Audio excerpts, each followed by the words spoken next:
Olá pessoal, tudo bem? Na aula de hoje nós vamos falar sobre riscos ambientais.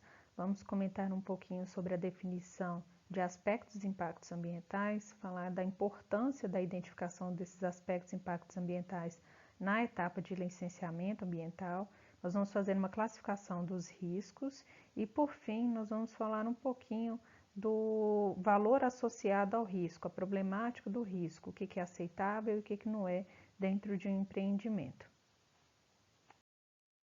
No Brasil, o órgão responsável pela elaboração de leis e normas relacionadas ao meio ambiente é o Ministério do Meio Ambiente, juntamente com o IBAMA, que é o Instituto Brasileiro de Meio Ambiente e Recursos Renováveis. Além disso, nós temos ali colegiados como o CONAMA, que é o Conselho Nacional do Meio Ambiente, e nós temos as secretarias estaduais de meio ambiente. Nesse sentido, eu destaco aqui a CETESB, que é a Companhia de Tecnologia de Saneamento Ambiental de São Paulo, e a FEPAM, que é a Fundação Estadual de Proteção Ambiental Henrique Luiz Roessler, do Rio Grande do Sul. De acordo com a FEPAM e com a CETESB, o gerenciamento de risco nada mais é do que uma formulação de medidas, procedimentos técnico-administrativos com o objetivo de prevenir, reduzir e controlar os riscos.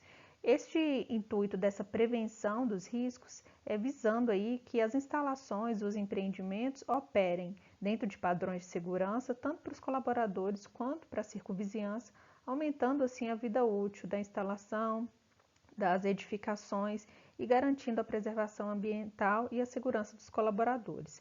E o gerenciamento de risco, ele pode ser uma exigência de legislações estaduais, nacionais ou para empresas que buscam exportar o seu produto.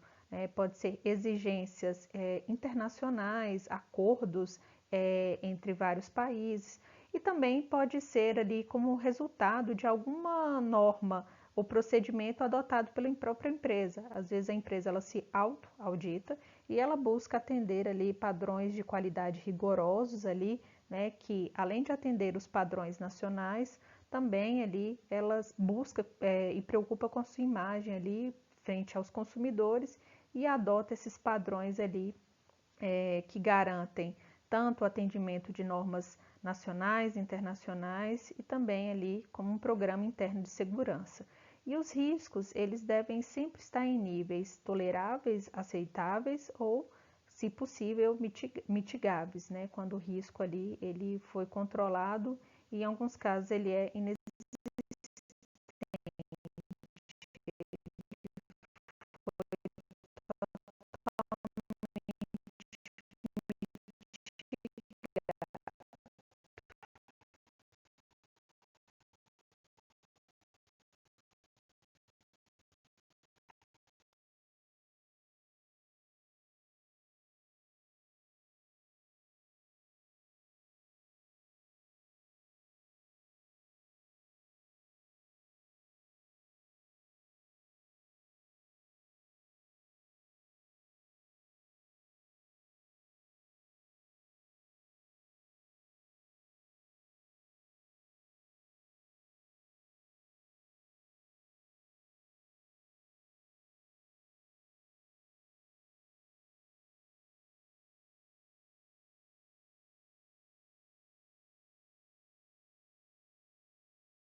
O surgimento do gerenciamento de risco, ele se dá devido a algumas preocupações relacionadas aí com o meio ambiente. Então, a sociedade cada vez ela se torna preocupada com a questão relacionada à segurança, ao meio ambiente dos processos. Então, ela deixa de ter uma atitude passiva e passa a ser ativa frente a essa preocupação, né? A questão da prevenção da poluição, do esgotamento de recursos naturais, a gente tem as questões de mudanças climáticas também. As empresas elas buscam melhorar a sua imagem frente aos consumidores e ter uma atitude mais ética e transparente. E além disso, a gente tem ali restrições legais e exigências ali em termos de leis e normas, né, com padrões cada vez mais rígidos, né, quanto à geração de aspectos e impactos ambientais, quanto ao uso de recursos naturais de forma sustentável. E aí a gente também tem acordos entre vários países ali, em que essas imposições legais relacionadas ali ao meio ambiente também é exigida ali como assinatura de acordos comerciais, então ela é usada ali como moeda de troca para a assinatura desses acordos comerciais ali entre vários países. Além disso, o gerenciamento de risco ele vai ser muito útil na implementação do sistema de gestão ambiental. Esse SGA, esse sistema de gestão ambiental, ela é uma norma ISO 14001 e as empresas que pleiteiam essa certificação ISO 14001, elas têm que elaborar esse sistema de gestão ambiental, né, no qual é previsto a identificação dos aspectos e impactos ambientais gerados ali pelo negócio, pelo empreendimento, e para isso é importante, então, conhecermos essas metodologias para a identificação e avaliação dos aspectos e impactos ambientais. Mas antes disso, é claro, nós precisamos definir o que é um aspecto, o que é um impacto ambiental, né, o que é uma identificação, análise e avaliação de risco, já que todos esses conceitos serão importantes na etapa de licenciamento ambiental. Mas a seguir nós vamos falar um pouquinho ali sobre esse licenciamento ambiental. O empreendimento, para começar a funcionar, ele precisa de uma autorização ambiental de funcionamento, AAF, ou então da licença ambiental. A diferença entre um e o outro, a necessidade de um e outro, se dá ali em função do porte da empresa, né, do porte ali do empreendimento e do potencial poluidor desse empreendimento. Então, os empreendimentos eles podem ali ter 6 classes, né, em que a classe 1 e a 2 é de pequeno porte ou médio potencial poluidor ou pequeno potencial poluidor, e aí a partir da classe 3, os empreendimentos ali que têm um pequeno porte ou um grande potencial poluidor, ou então um médio porte e um médio potencial poluidor. Então, os empreendimentos classe 3, classe 4, classe 5 e classe 6, que vão ter, né, um potencial poluidor ali médio, ou então vão ser de médio porte, esses empreendimentos precisarão passar por uma etapa de licenciamento ambiental. Então, enquanto que os empreendimentos classe 1 e classe 2 precisam de uma autorização ambiental de funcionamento. Neste gráfico, nós podemos ver então de forma resumida que os empreendimentos classe 3, 4 e 5, eles precisarão então de passar por um licenciamento ambiental, enquanto que os empreendimentos classe 1 e classe 2, eles precisam ali do licenciamento ambiental simplificado, que era a antiga autorização ambiental de funcionamento. A mesma coisa, só que agora a nomenclatura mudou, então é utilizado ali o LAS, que é o licenciamento ambiental simplificado. A etapa de licenciamento ambiental, ela envolve ali três passos, e nós vamos ver a seguir cada um desses passos. O licenciamento ambiental simplificado, né, como o próprio nome já diz, ele é um processo ali simples, pode ser obtido ali eletronicamente, e aí os responsáveis ali pelo empreendimento devem emitir ali um relatório ambiental simplificado, de acordo ali com as exigências feitas ali, no caso de Minas Gerais, pela SEMAD, que é a Secretaria de Meio Ambiente. Os empreendimentos, então, a partir da classe 3, eles precisam passar ali por um licenciamento ambiental concomitante, o LAC, ou licenciamento ambiental trifásico. Esses dois tipos de licenciamento, eles envolvem ali três tipos de licença: a licença prévia, LP, a licença de instalação, LI, e a licença de operação, LO. A diferença, né, desse licenciamento ambiental concomitante tipo 1 ou tipo 2 é que no tipo 1, né, a análise ela é feita numa única fase das três etapas: a licença prévia, a licença de instalação e licença de operação. É analisado tudo em uma única fase. Enquanto que a licença ambiental concomitante, ela é avaliada, né, em uma única fase, a licença prévia e a licença de instalação, e depois é feita uma análise posterior ali para a obtenção da licença de operação. Já o licenciamento ambiental trifásico, ele vai passar ali, né, pela licença de instalação, depois a licença de operação e depois a licença de instalação e depois a licença de operação. E cada uma dessas licenças, elas têm um prazo de validade. Então, o responsável pelo empreendimento, ele tem que se atentar ali para a adequação dessa licença e depois pleitear ali, né, as licenças sucessivas. Então, numa primeira etapa, a licença prévia, depois a licença de instalação e depois disso a licença de operação, sendo que cada uma dessas licenças ali tem um prazo de validade e da duração dessas licenças. Quando o empreendimento ele vai ali começar a operar ou ainda durante a sua fase de projeto, a identificação dos riscos, dos aspectos e impactos ambientais é importante, principalmente nessas etapas ali em que são obtidas as licenças ou autorização aí de funcionamento. O gerenciamento de risco para unidades aí que já estejam operando, ele vai auxiliar nesse processo de identificação dos riscos, né? Verificar o que de fato ali tem causado paradas, danos, atrasos ali no processo, né? O prejuízo, onde é a maior fonte ali de custos. Depois é possível analisar aqueles riscos, né, ou mensurar aspectos e impactos ambientais, o que é significativo, o que é gerenciável, ou o que é incontrolável, o que pode ser minimizado. Por fim, é feita uma avaliação dos riscos, onde é feita uma alocação dos recursos financeiros para tentar minimizar ou mitigar ou gerenciar esses riscos, aspectos e impactos ambientais, e com isso é feita uma implementação de um plano de redução e controle desses riscos. Esse plano ele é monitorado continuamente e ele é reavaliado continuamente. Por quê? Nós temos ali uma rotatividade de pessoas, uma alteração de processos, um desenvolvimento de novas linhas, novos produtos, e nós temos também, né, equipamento, maquinário que ele é constantemente atualizado. Por isso, esse processo ele é cíclico e ele sempre está sendo ali reavaliado. Conceitualmente, o perigo ele pode ser definido como uma característica de alguma atividade que expressa sua condição de causar algum dano à instalação, ao meio ambiente ou aos colaboradores. Então, o perigo é uma situação, uma condição que tem potencial de acarretar consequências indesejáveis. O perigo ele é algo intrínseco a uma atividade, a um produto, a um reagente ou a uma situação. Já o risco é a capacidade desse perigo se transformar em um acidente. Então a gente tem que o perigo ele é uma fonte de risco. O risco então seria essa capacidade ali do perigo, ele de fato ele ocorrer,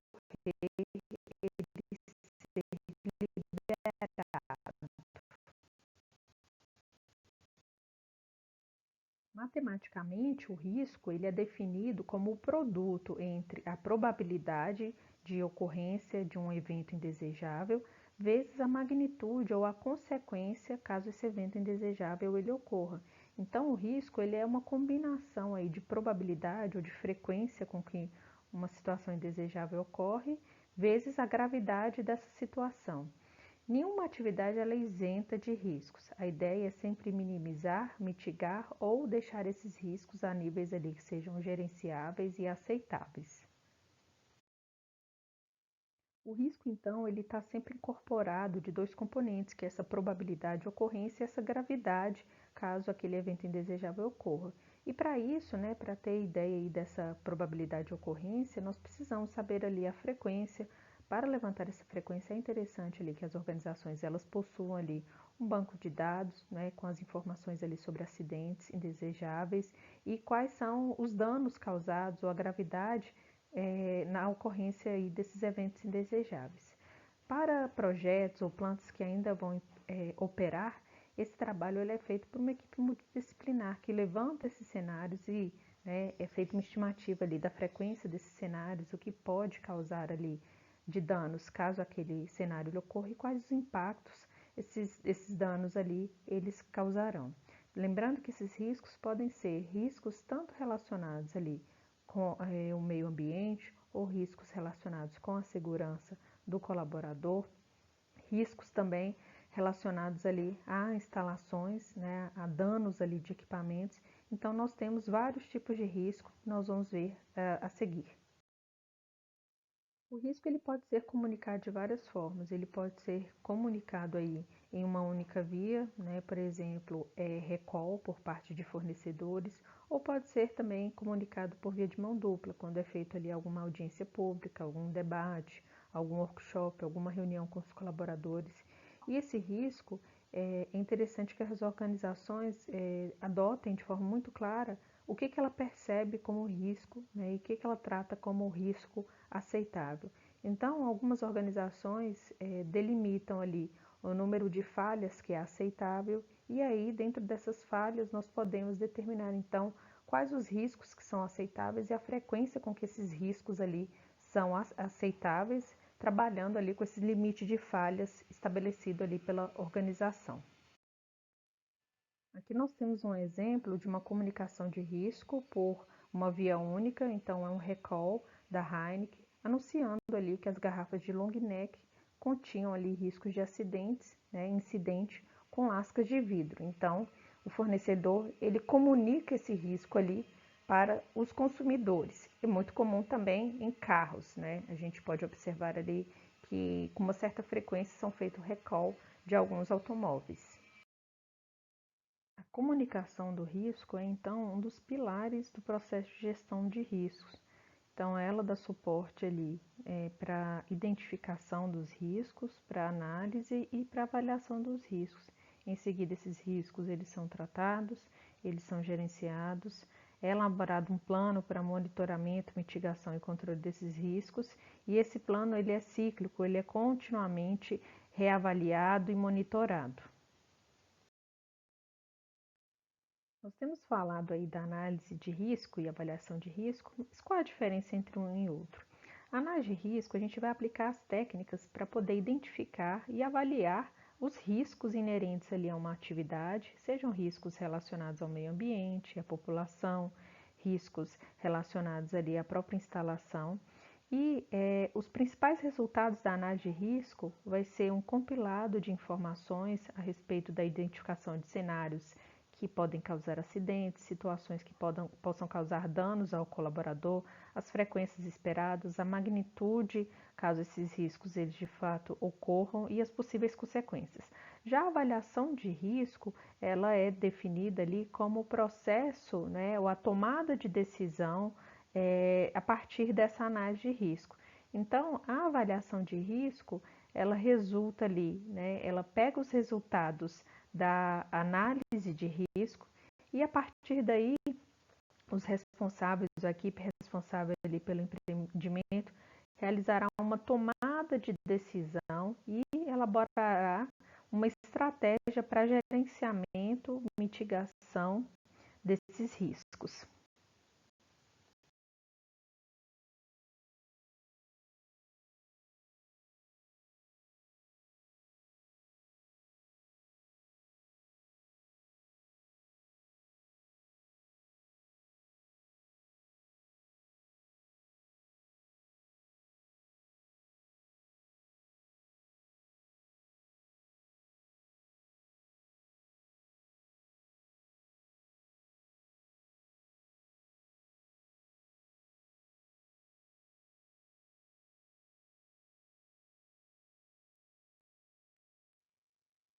Então, é feito primeiramente uma análise dos riscos, que é o processo onde são aplicadas as técnicas para a identificação dos riscos, são obtidos tanto dados qualitativos quanto quantitativos. Os riscos eles são identificados e analisados quanto à sua frequência, severidade, ocorrência, magnitude, e a partir daí é feita então a avaliação dos riscos. Na avaliação dos riscos é aplicado então, né, as estratégias para tentar gerenciar esses riscos. Então, a avaliação é a tomada de decisão.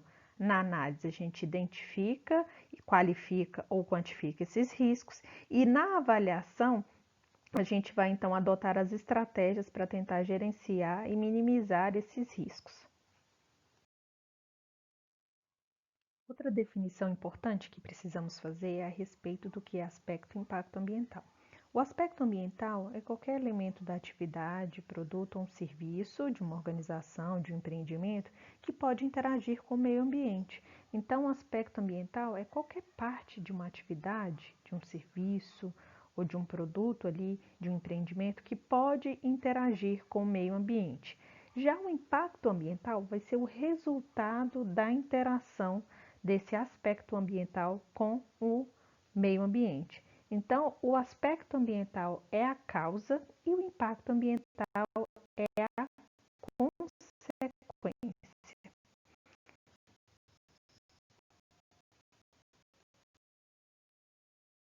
O impacto ambiental será então qualquer mudança no meio ambiente, sendo essa mudança aí benéfica ou adversa, que é resultado total ou parcial das atividades, dos produtos e dos serviços que a organização realiza. Então, o aspecto ambiental é a causa e o impacto ambiental é a consequência.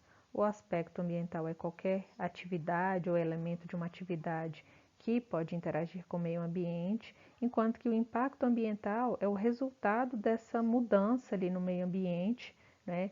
Que pode ser essa mudança, pode ser positiva ou negativa, e esse resultado é devido aí a essas atividades realizadas ali pela organização, um produto ou um serviço. Então, o impacto ambiental é o resultado ali do aspecto ambiental.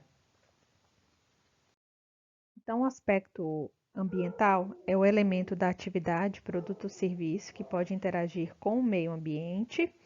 E o impacto ambiental é a mudança no meio ambiente, que pode ser adversa ou benéfica, né? Resultante dessa atividade, total ou parcial.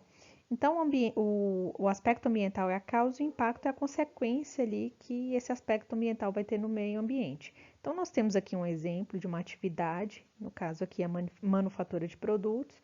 O aspecto ambiental é a não reciclagem ou não reutilização de materiais ali para atender a função do produto.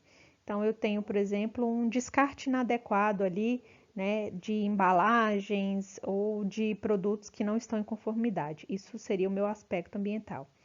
O meu impacto ambiental é ou esgotamento de recursos naturais, ou contaminação de solos, contaminação de curso hídrico. Então, o aspecto foi a não reciclagem ou descarte inadequado, e o impacto foi a contaminação no solo, no curso hídrico, decorrente ali desse aspecto.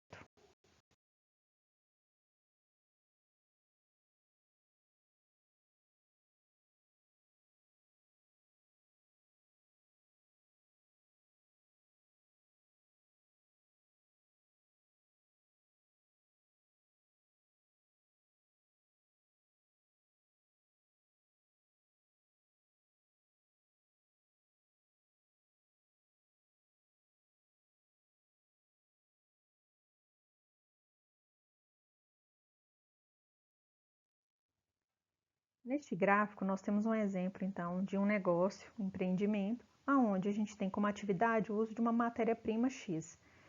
Como aspecto ambiental, então, relacionado a essa atividade, nós temos o consumo de matéria-prima, que essa matéria-prima poderia ser água, poderia ser energia, ou poderia ser, né, algum outro tipo de matéria-prima ali utilizada para a fabricação daquele produto.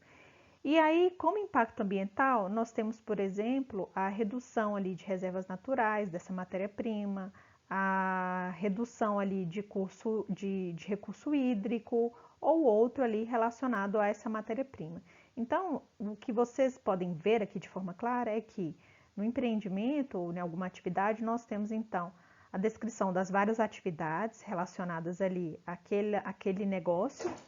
Nós vamos ter ali os aspectos ambientais respectivos ali de cada atividade e também os impactos ambientais que são resultados ali desses aspectos ambientais.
Neste gráfico, nós temos o exemplo dos aspectos ambientais e seus respectivos impactos ambientais gerados durante o processo de fabricação de leite UHT. Então, durante o processo, nós temos ali o resfriamento e depois a pasteurização do leite. E nós vamos ter então ali como atividade o processo produtivo, como aspecto ambiental foi identificado ali a geração de resíduos sólidos, embalagens que estão inadequadas e às vezes a destinação final dessas embalagens, né, não é a destinação adequada, não é feita reciclagem, nada disso. E aí, como respectivo impacto ambiental foi feito ali, foi levantado ali a contaminação do solo, caso seja feito ali esse descarte inadequado dessas embalagens que foi identificado ali como aspecto ambiental. Outro exemplo ali é a queima de combustível, que é a atividade. Essa queima de combustível ela é realizada ali em caldeiras a lenha, em que, né, a caldeira ela é utilizada ali para gerar vapor e esse vapor ele é utilizado ali nos trocadores de calor. Como aspecto ambiental, foi utilizada ali liberação de cinzas e gases poluentes. Mesmo as caldeiras elas tendo ali, elas tendo filtros, principalmente as caldeiras a lenha, elas geram ali materiais particulados, então a gente tem aquela geração daquela fumaça ali que é tóxica. E aí, como impacto ambiental, foi levantada ali a poluição atmosférica e se essas cinzas, né, da queima, resultante da queima ali dessa madeira, ela foi descartada de forma inadequada, a gente tem ali a poluição ali.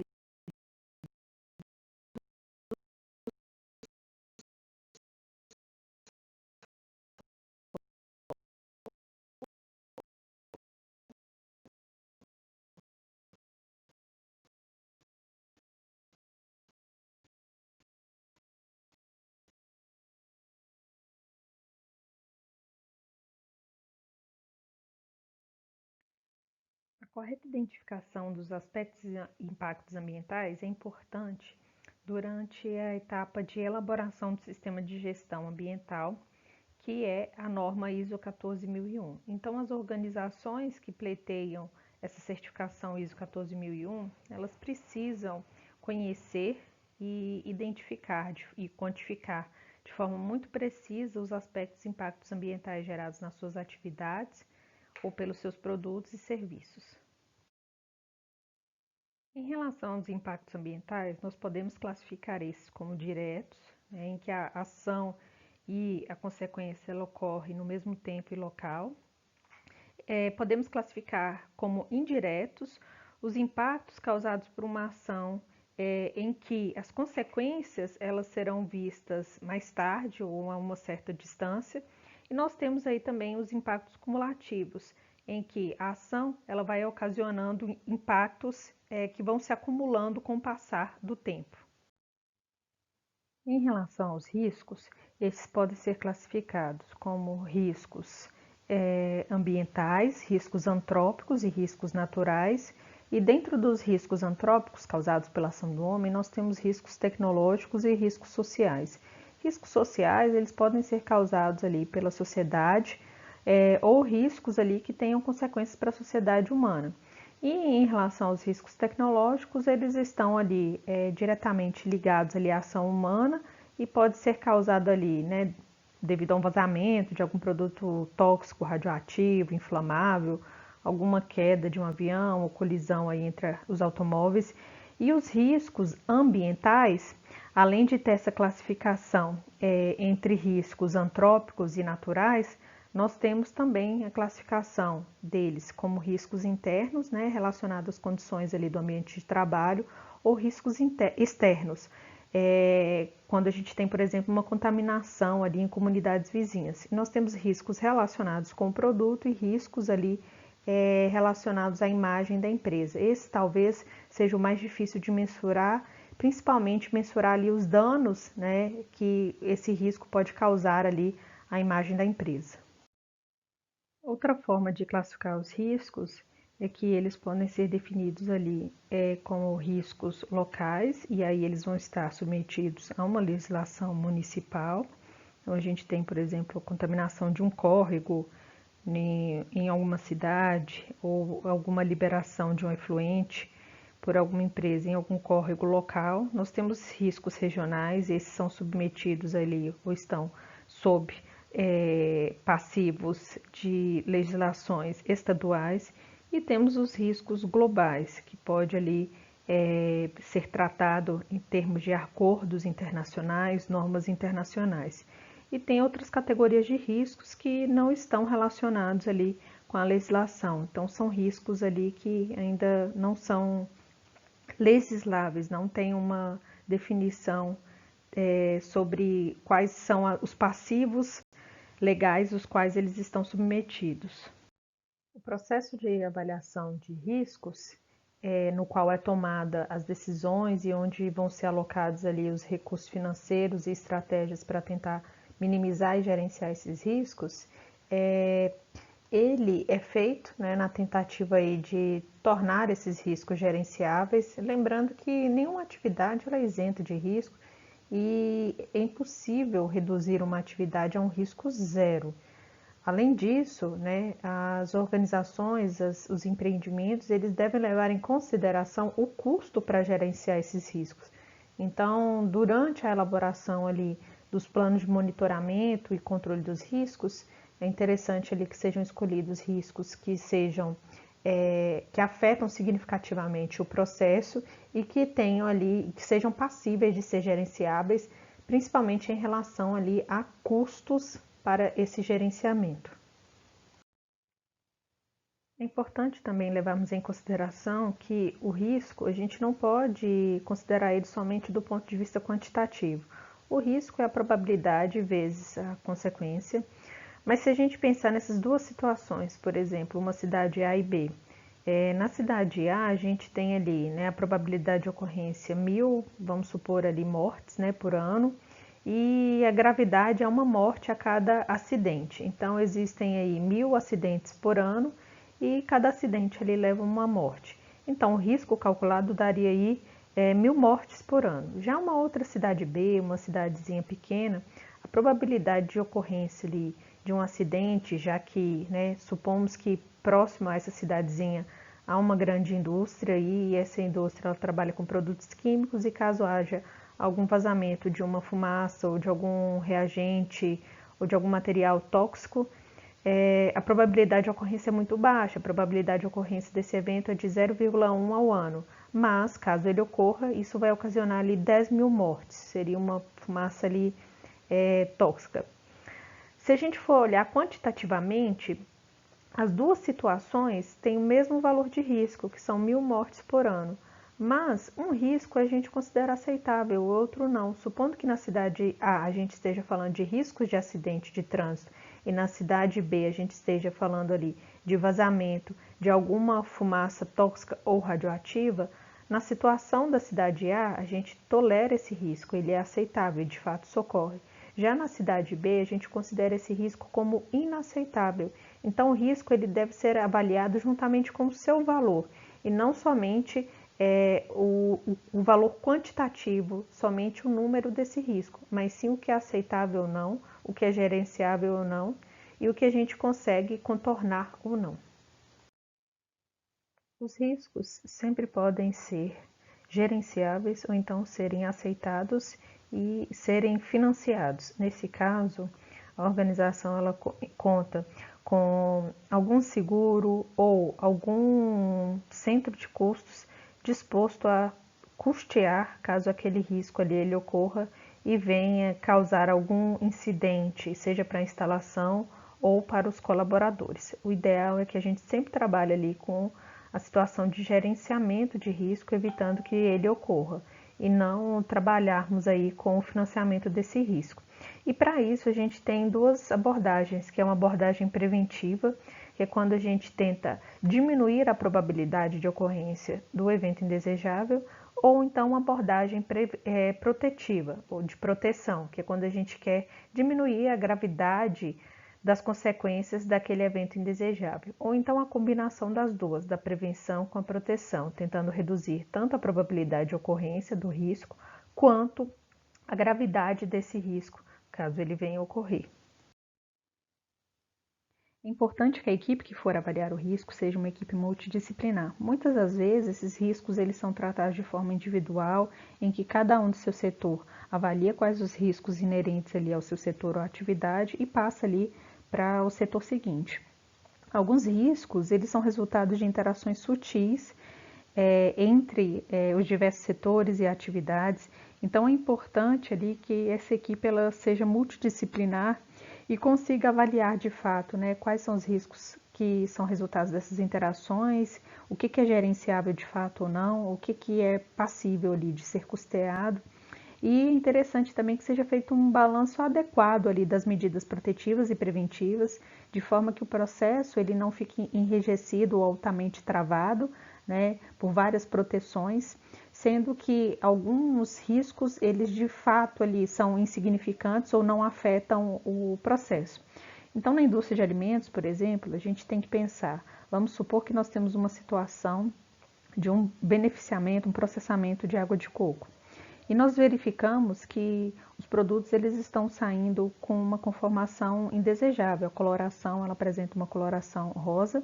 É sabido que essa coloração ela é devido à presença de enzimas, a peroxidase e a polifenol-oxidase. E aí, se cada colaborador avaliar individualmente, eles podem chegar a conclusões errôneas, achar que é alguma contaminação microbiológica e não é. Na verdade, isso pode ser algum equipamento como pasteurizador que não está tendo, por exemplo, um tempo de detenção adequado e, consequentemente, a enzima ela não é inativada e o produto final ele apresenta essa coloração indesejável. Então, se a equipe ela for avaliar isso de forma individual, poderiam pensar que algum problema do armazenamento, poderiam pensar que algum problema na hora de fazer a rotulagem, ou na hora de fazer o envase daquele produto, e isso poderia levar ali a conclusões errôneas.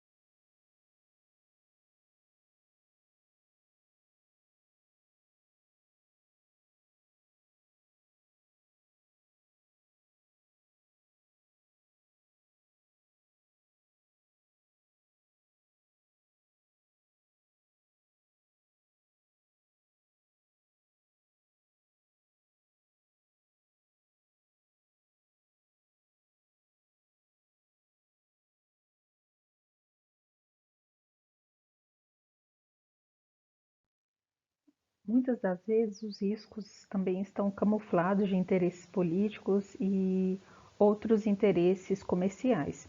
Então, as organizações elas devem sempre estar atentas ao que de fato ali é significativo para o negócio, o que é um protecionismo comercial camuflado, e as organizações elas devem ter uma atitude proativa frente ao risco, preocupados de fato ali no que, o que pode afetar a organização, afetar também a circunvizinhança e os colaboradores.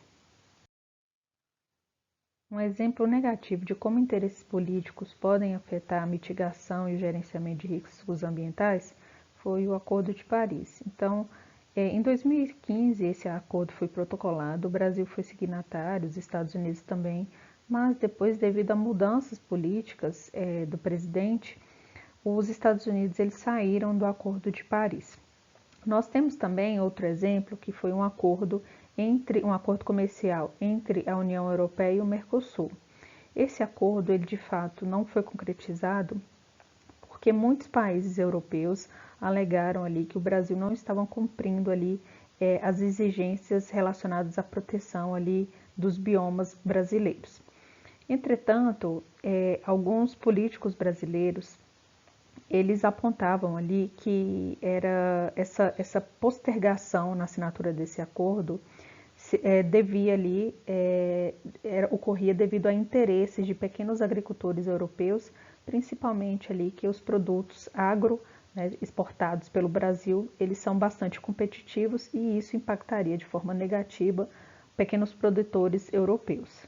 Então é importante sempre as organizações estarem balanceando o que de fato é um interesse político, o que de fato é um risco que precisa ser gerenciado e controlado, o que pode ser tolerável, aceitável e mitigado.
O ideal é que as organizações consigam identificar os riscos no momento em que eles ocorrem.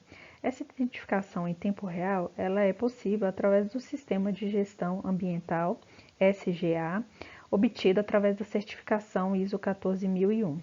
É interessante que essa identificação ela ocorra ali, evitando que as perdas elas se concretizem ou quebras ou até mesmo acidentes e falhas mais graves.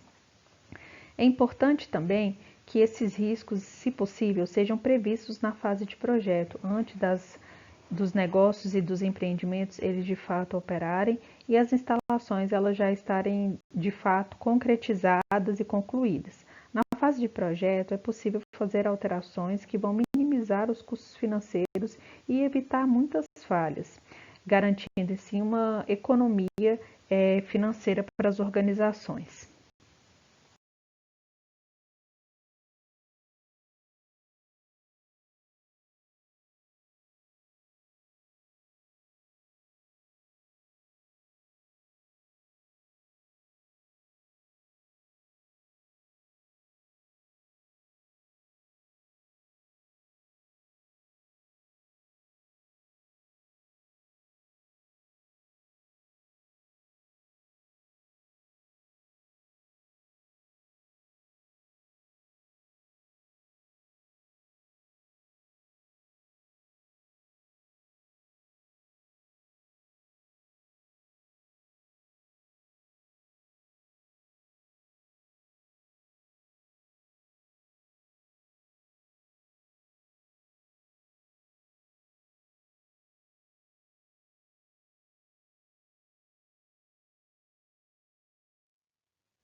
Finalizando, na aula de hoje foi visto vários conceitos a respeito da análise e avaliação de risco, foi definido também o que é risco e quais as suas classificações, também abordamos e definimos o que é um aspecto ambiental e impacto ambiental e, por fim, foi discutido questões relacionadas à problemática dos riscos.